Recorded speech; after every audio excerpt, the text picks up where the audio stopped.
Hello YouTube, Infinite Magicraid community, Gandolf here.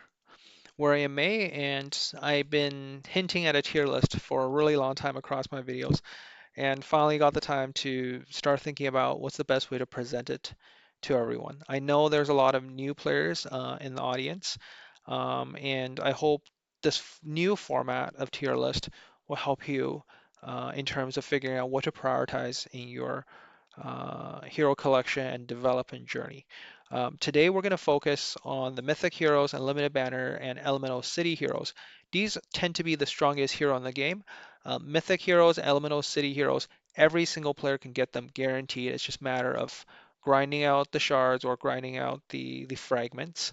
And the limited hero banners do come back once every maybe 4 to 6 month cycle on a rerun on the regular summons, so you can save up enough summons, like I'm talking about a lot of pities, to guarantee copies of them.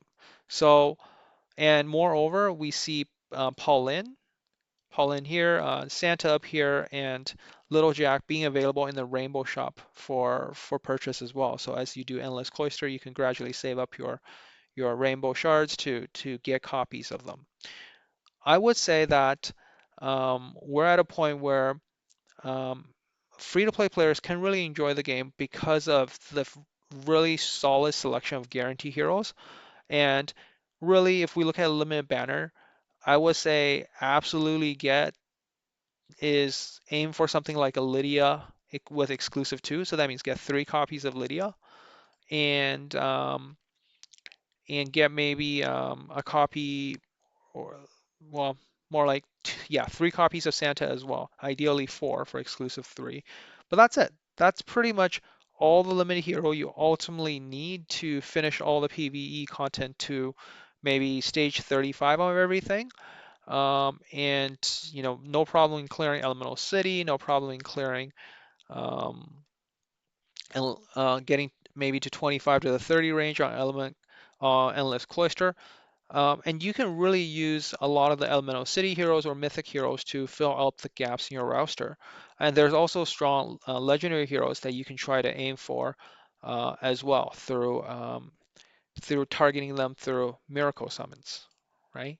Um, you could, if you're especially free to play, I wouldn't recommend you try to save your miracle summon for a brand new limited hero. Try to pick up uh, key legendary heroes when they show up on the miracle banner. Try to aim for those, grab those, and try to build your roster around that. Because really, it'll take you far too long to try to build up to get one of the limited heroes on a brand new run, right? And if you can't get extra copy of them, limited heroes aren't as impactful. So with that out of the way, let's go right into the roster in terms of, you know, what, how this tier list is kind of set up. So core, what I mean core is, I think these heroes are probably core to any composition or they're super easy to get. Um, Strong is sort of like they're probably the immediate heroes you want to select right after. And then anywhere from solid and niche is sort of like solid you see a lot of use of in different places, but really once you get down to the niche is they're they're all strong heroes. Like don't get me wrong, like we're talking about some of the strongest heroes in the game. They're all really strong, but it's just where they shine become limited to certain aspect of the content. So off the top, if you're starting out, the top 2 mythic hero I'm going to recommend you pick is between Nordak and Nita.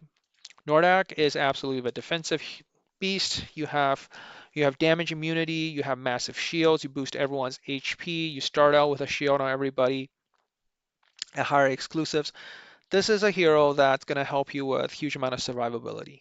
You want to pick Nordak if you're going to be able to muster a decent set of offensive heroes. So for example, if you're starting out and you're able to get Hazanja in the first week, the first week challenge, you're given quite a few different decent DPS heroes up front. I would recommend you pick Nordak for the most part.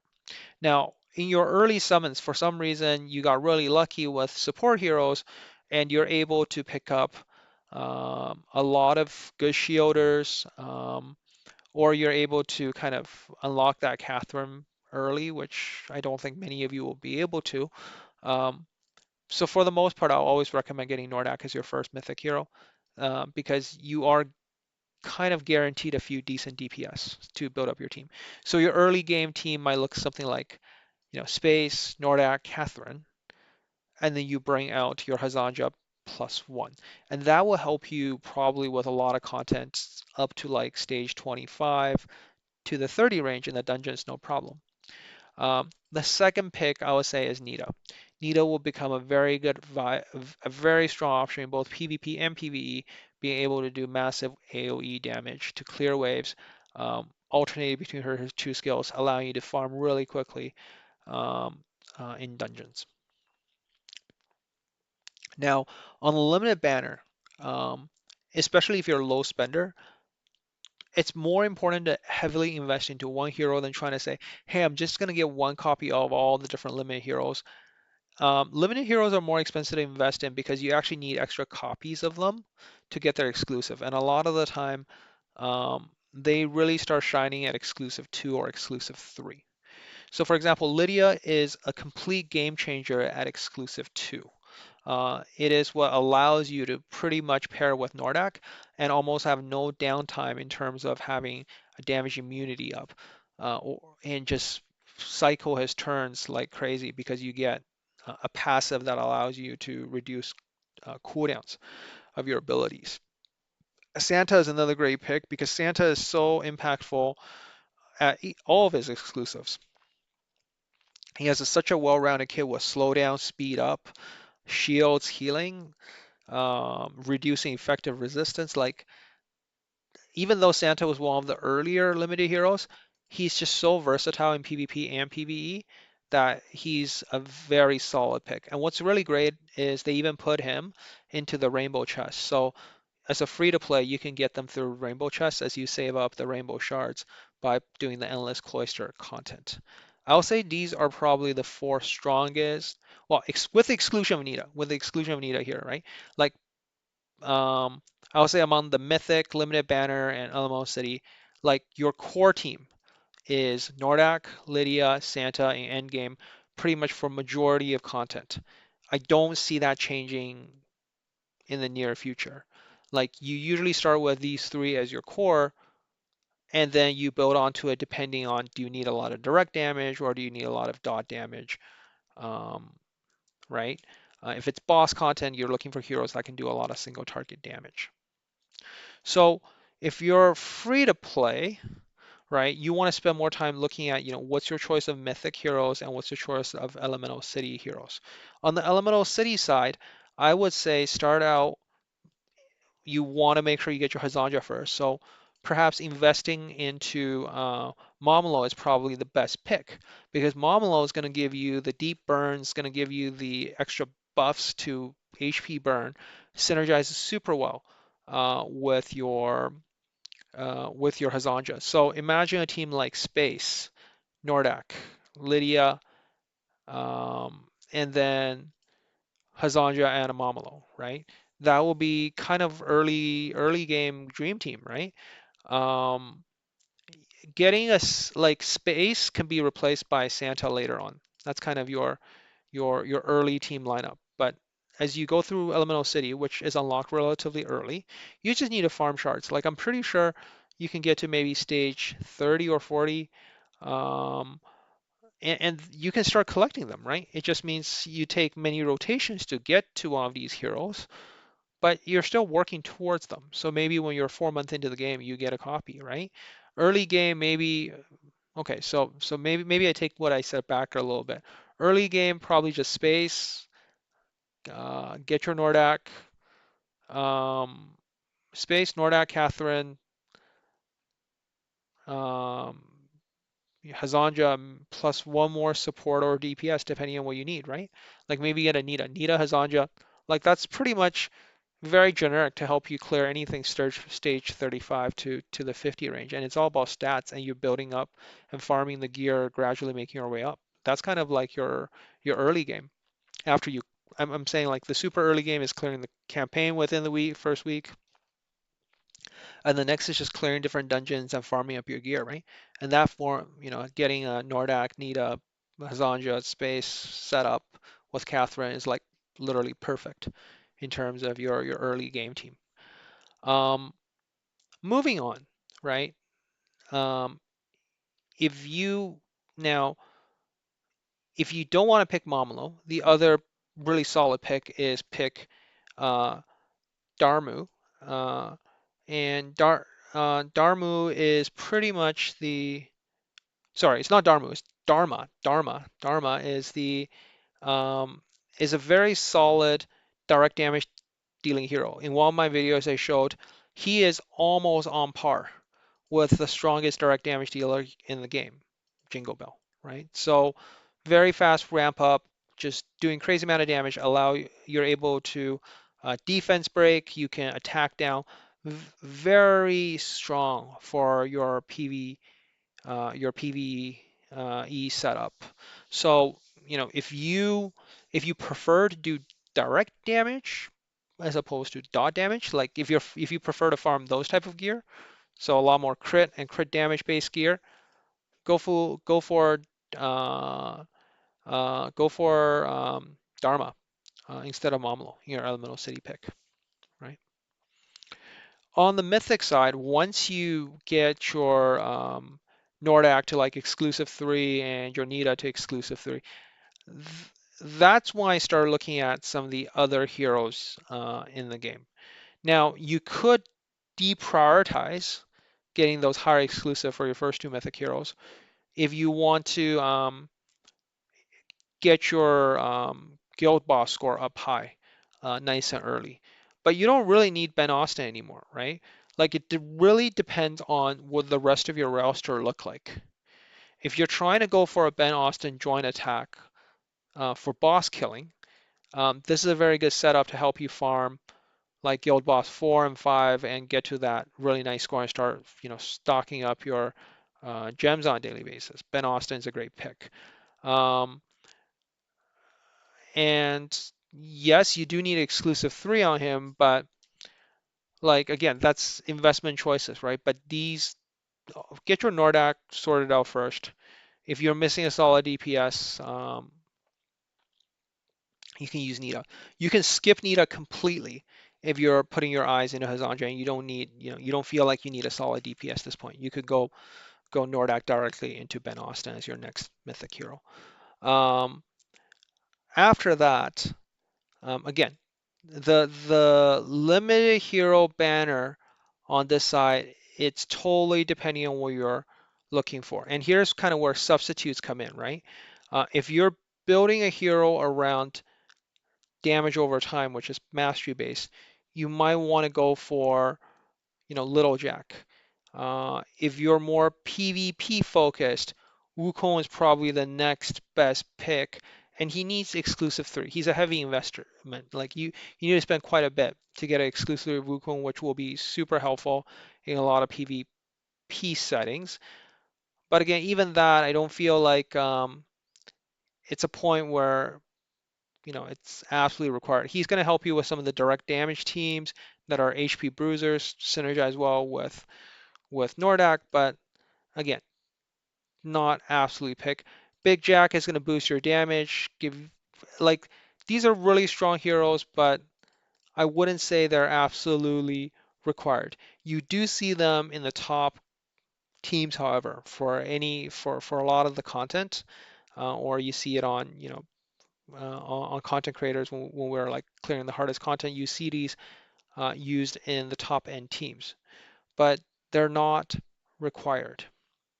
Okay, I want to spend a time also talking a little about Mekio here is um, why I put Mekio a little bit high up here. People think Mekio is just really good for PvP in terms of being a very solid nuker that's immune to silence and you know and is immune to a lot of different debuffs, and he can't be turn meter he can't be reset his turns. He's actually really strong for a cheese in PvE. He has a lot of turn meter reduction on his first skill. So if you pair him up with Ben Austin as space, you slow down the boss, speed yourself up. Even if the boss is taking, 75% reduced turn meter, you're able to just pretty much keep the boss still. Like I have done videos where I've shown the boss I'm clearing stage 30 on Endless Cloister and the boss didn't take a single move because I'm using uh, Ben Austin with space and Mag. And it's a really solid cheese method to kill a lot of bosses. Just not letting the boss take a turn basically is the strategy. And if the boss is not taking a turn, you're not taking damage, right? So that is a very solid pick for both PvP and PvE. So we kind of talked about the second role now. Um,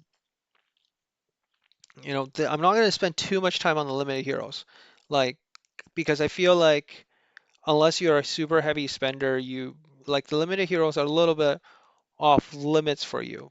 But Big Jack, I mean, it does a lot of things. It's like you speed up, you boost the damage of targeted heroes, you get turn meter boosting, you get immortality to, I guess, more like damage immunity. Whenever one of your heroes, a single target, is about to die, they get brought back to full life with damage immunity for a turn, right? Very broken hero. So you see him in a lot of boss teams. You see him in PvP a lot. His turn meter can be reduced, right? So very solid PvP and PvE choice. Jingle Bell just it's like yeah, like if you go to my channel, you will see showcases for all of these heroes separately, right? And I talk about them in detail. But just keep in mind in terms of, these are kind of priorities, but what are the potential alternatives to them? So, for example, Jingle Bell, you could technically substitute Jingle Bell for uh, Dharma. Um, Big Jack, you can get away with not using Big Jack and use heroes like Rister, um, Bisiden, possibly Focus. These are really good alternatives to him in a PvP setting. In a PvE setting, you know, Rister does a lot of damage boosting. We'll go over, some of those heroes in another video, or you've probably seen them in my other videos as I use them. But again, there are, you know, alternatives that are not as strong, but they're good substitute as the next tier up. So moving on to the next role, this is where we're kind of like, once you have built out all these four mythics, you're probably like once you get these heroes on the first two top roles, right? You're probably already moving into the mid to late game. And that's when you start, having a little bit of choice in terms of picking the other heroes that you want. Elemental City is really nice because you can just regress and get the exclusive to be moved to another hero. So maybe I'll start there. O'Grady's is a great burn setup. So if you're doing um, Wuthering Coast content where you're trying to go for a burn team or you're trying to clear the faction for foresters, O'Grady's is a good pick there.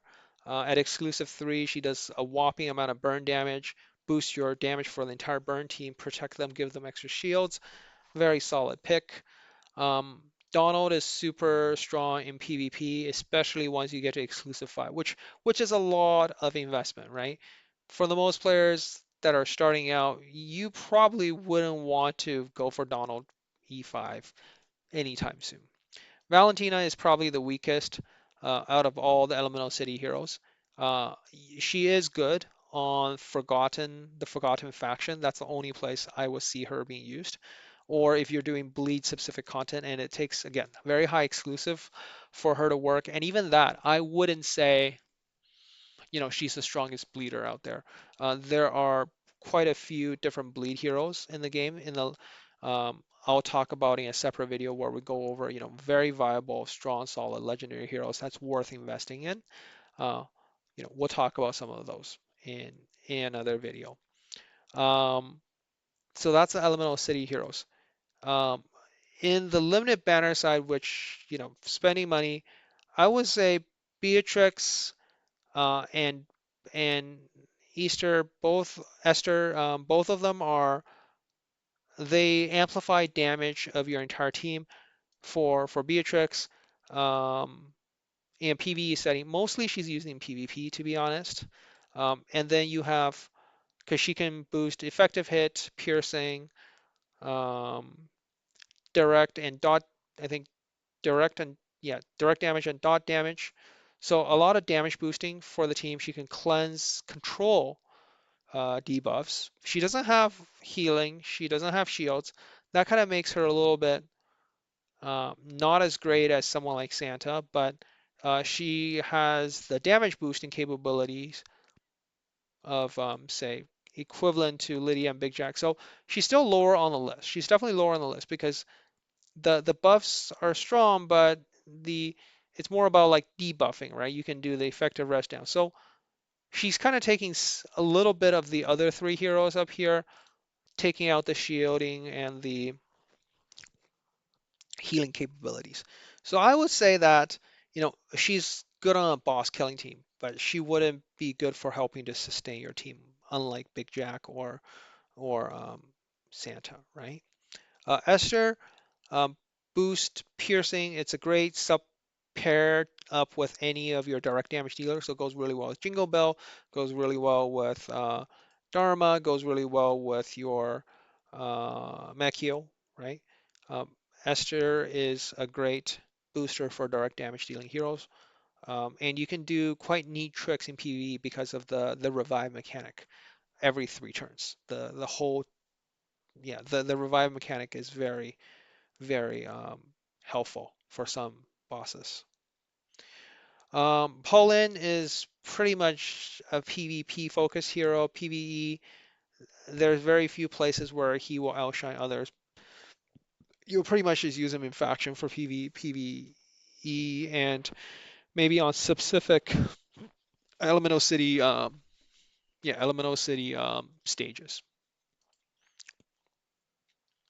Onto the Mythic heroes, about the remaining 7 Mythic heroes where they're kind of used. Allcaster could be a viable pick for exclusive zero because there's something known as the all-caster cheese. The moment he dies, he basically kind of possesses your strongest hero, strongest highest attack hero, and you get up to 4 stacks, increasing its effective hit and damage. So you could sacrifice him, get an exclusive zero copy of him, have him die, and make like your Hazanja like do double or 2.5 times the damage, which is massive amount of damage buff and get a lot of effective hit out of it. So a really solid cheese, good for stage farming and stage clearing dungeons, not so much for clearing for extra stars. But early game player, Allcaster Cheese is actually probably a very efficient way of using a hero.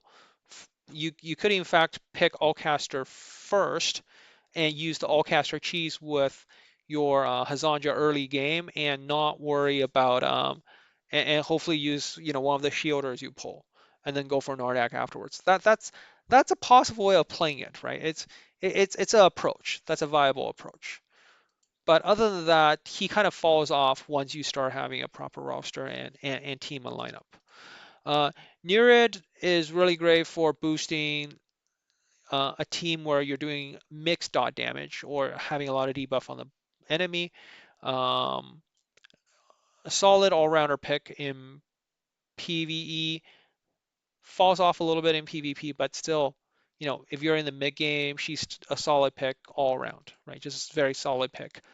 But I feel like by the time you're picking her, after you have kind of built out the 4 other mythics to exclusive 3 or higher, you're probably, either rolling in limited because you spent money or you have a decent roster build up. Like she will end up being picked just because you want to get more progress on hidden waves. Likewise, if you really had absolutely zero luck in picking a bleed hero and you need a bleed hero, Lucia is a good pick. Um, or you have no solid DPS in faction, you will pick her. Brynhild has really fallen off in the PvP scene. She's still strong, maybe early mid game, but really Brynhild, you wouldn't pick her. Madalena is also very niche. in terms of PvP and for faction perhaps. Otherwise, we barely see her in play. Um, she's really good for countering healing teams in PvP. You have then Luna and Lucifer. Luna has good heals and uh, it prevents you from getting buff. It cleanses. It has attack down enemy. Um, I feel like we're at a point in the game where Luna is in a very odd place because you usually prefer to shield over trying to heal, right? Shielders are always better than healers because often you get one shot if you don't have a shield on. So that's why, as much as you can revive, you're gonna get wiped out, and your revives aren't that helpful. There are a lot of other options for attack down. Her attack down isn't proactive, so the attack down is more happens when she gets hit by direct damage, right? So if the boss is doing a single target attack, not on Luna, you're going to lose that ability to put the attack down on the enemy. So that's why Luna isn't picked that often. She's definitely really strong for her faction as a healer, um, but other than that, Luna barely sees any use nowadays. Lucifer just simply got power crept. Lucifer used to be like probably the best single target damage dealer until Jingle Bell came along, until Dharma came along. Now he's like the same direct damage as maybe a Mechio without all the benefits of Mechio being solid AoE and turn meter abusing. So Lucifer really isn't used anywhere now, honestly. Like maybe if you don't have a Dharma and you don't have a Jingle Bell and you absolutely have to do some direct damage content and you don't happen to pick a decent direct damage hero from your legendary pool, maybe that's the only time you'll pick up a Lucifer. I'm pretty sure by that point in time you either can clear that content with something else or you will probably use a conversion stone and put Lucifer to something else later on. So hopefully this video was a good summary for you in terms of looking at what Mythic and limited banner heroes you want to invest in, right? And what Elemental City heroes will pick to complement your roster.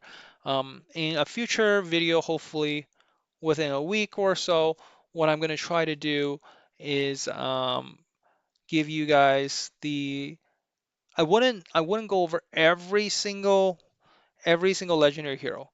I will just simply list out all the legendary heroes in a tier list where it's worth investing in.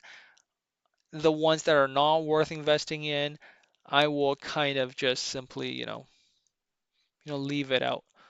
If you happen to have one of those heroes, you're like, what about this hero on the tier list? Well, if it's not on the tier list, it probably says it's not that great. Um, um, Let me know if you like this format, if you like the way this is organized as opposed to the way I've done it in the past, where I literally list out every single, legendary and mythic hero in the game, but that often takes more time, and I don't feel like I can talk sufficient about these heroes. So, anyways, hope you enjoy the tier list, especially if you're a newer player and you're looking for direction in terms of, what are the heroes to hyper invest in. I'll say for these heroes, right? Um, it's super key to hyper invest into a hero than to spread your resource really thin. Like, don't spread your gear out, don't spread your exclusives out, right? Like mythic heroes, build one at a time. Don't get exclusive zeros. Like, oh, I'm gonna let me go grab another mythic hero, and see what I can do with that, right? Try to get most of them to exclusive 3 before you move on to the next one. Um, put your best gear on these heroes, right? Put your best blessings onto these heroes. Put your best auras, your echoes on these heroes first, because it just multiplies and they form the backbone of your various teams, right? Next time, what we'll do is we'll go over all the strong limited heroes. Sorry, we'll go through all the strong legendaries and maybe honorable mentions of some epics that are worth investing in. And I'll catch you next time. Finally, if you made it to the end of the video, anyways, you probably noticed in the description already, um, I am sponsored by Aptoid. We have right now, if you happen to catch this video in May 1st to May 7th, my code is active, so you can get 5% off on Aptoid when you are purchasing anything for Infinite Magicraid. The details are in the description below. And of course, every month there will be certain time periods. Follow, like, subscribe so you know when these discounts are coming. I'll catch you next time. Gandolf out.